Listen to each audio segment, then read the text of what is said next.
فلسطین کے سابق وزیر اعظم اور حماس کے سربراہ اسماعیل ہانیہ قاتلانہ حملے میں محافظ سمیت شہید ہو گئے۔ اسماعیل ہانیہ نئے ایرانی صدر مسعود پزشکیان کی تقریب علمبرداری کے سلسلے میں تہران میں ہی موجود تھے۔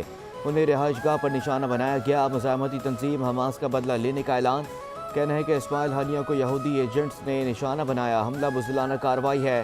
ایران کا قاتلانہ حملے کی تحقیقات کے نتائج جلد سامنے لانے کا اعلان۔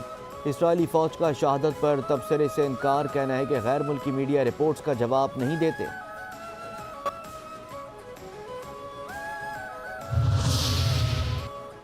فلسطین کے سابق وزیر اعظم اسماعیل ہانیہ حماس کے سیاسی سربراہ اور حماس کے پولیٹیکل بیورو کے چیئرمین تھے۔ 2017 میں انہیں خالد مشعل کی جگہ حماس کا سیاسی سربراہ مقرر کیا گیا۔ 2023 سے قطر میں قیام پذیر تھے۔ 1988 میں حماس کے قیام کے وقت نوجوان بانی رکن کی حیثیت سے شامل ہوئے تھے۔ 1988 میں ہی اسرائیلی قید کاٹی۔ 1992 میں گرفتاری کے بعد انہیں لبنان ڈیپورٹ کیا گیا۔ 1993 میں اوسلو معاہدے کے بعد غزہ واپسی آئے۔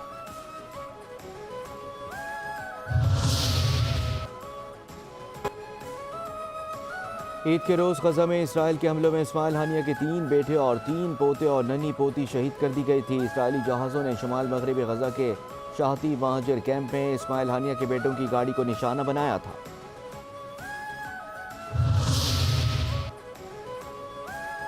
حماس کے سربراہ اسماعیل ہانیہ کی شہادت کی اطلاع کے بعد غزہ اور مغربی کنارے میں شدید جھڑپوں کی اطلاعات۔ 7 اکتوبر سے جاری اسرائیلی دہشت گردی کے نتیجے میں شہید فلسطینیوں کی تعداد 39,400 سے تجاوز کر گئی۔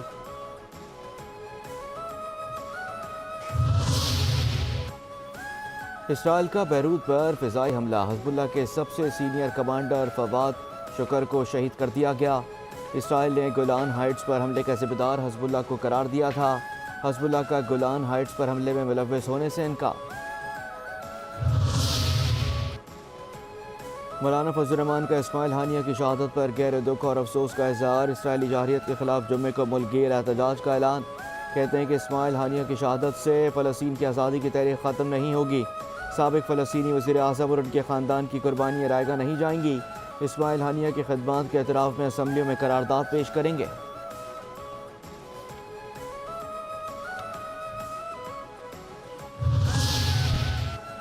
اسماعیل ہانیہ کے قتل کی جتنی بھی مذمت کی جائے کم ہے۔ تجزیہ کار ڈاکٹر رما بقائی کی 5 نیوز کے morning show wake up Pakistan میں خصوصی گفتگو۔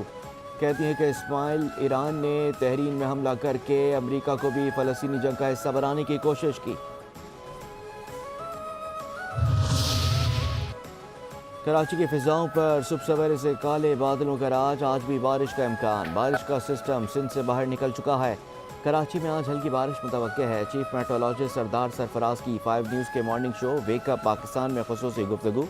کہتے ہیں کہ سندھ کے کچھ علاقوں میں بارش متوقع ہے۔ کراچی میں زیادہ تیز بارش نہیں ہوگی۔ گزشتہ روز کی بارش کے بعد موسم خوشگوار۔ گرمی ختم ہونے پر شہریوں کا اظہار تشکر۔ 4 اگست سے سندھ میں شدت کی مونسون ہواؤں کے داخل ہونے کا امکان۔ کراچی سمیت سندھ میں تیز بارش ہو سکتی ہے۔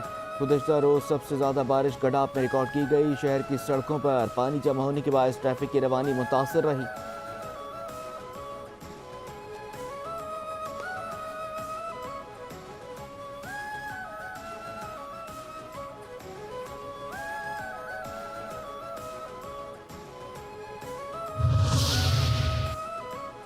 کوئی کچھ بھی کہہ لے مگر کے الیکٹرک کا قبلہ درست ہونے والا نہیں۔ شہر قائد میں کے الیکٹرک کی ہٹ دھرمی برقرار۔ بارش کے دوران لوڈ شیڈنگ کا دورانیہ بڑھا دیا۔ لائن لاسز کا بہانہ بنا کر اکثر علاقوں میں بجلی ہی نایاب کر دی۔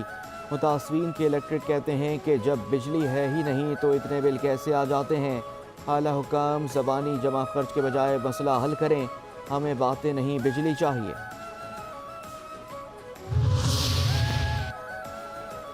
چیئرمین ایف بی آر امجد زبیر ٹوانہ کا قبل از وقت ریٹائرمنٹ کا فیصلہ۔ عہدے سے سبکدوشی کے لیے حکومت کو 2 ہفتوں کا نوٹس دے دیا۔ گریڈ 21 کے ان لینڈ ریونیو سروس کے افسر امجد زبیر نے آئندہ سال 25 فروری کو ریٹائر ہونا تھا۔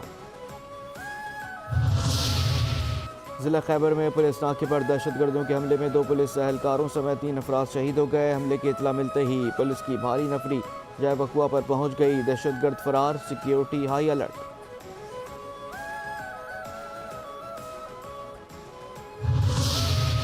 لاہور موچی گیٹ پر واقع ہوٹل میں سلنڈر دھماکہ، بچوں سمیت 7 افراد جھلس گئے، اسپتال منتقل۔ پولیس نے مقدمہ درج کر کے تفتیش شروع کر دی۔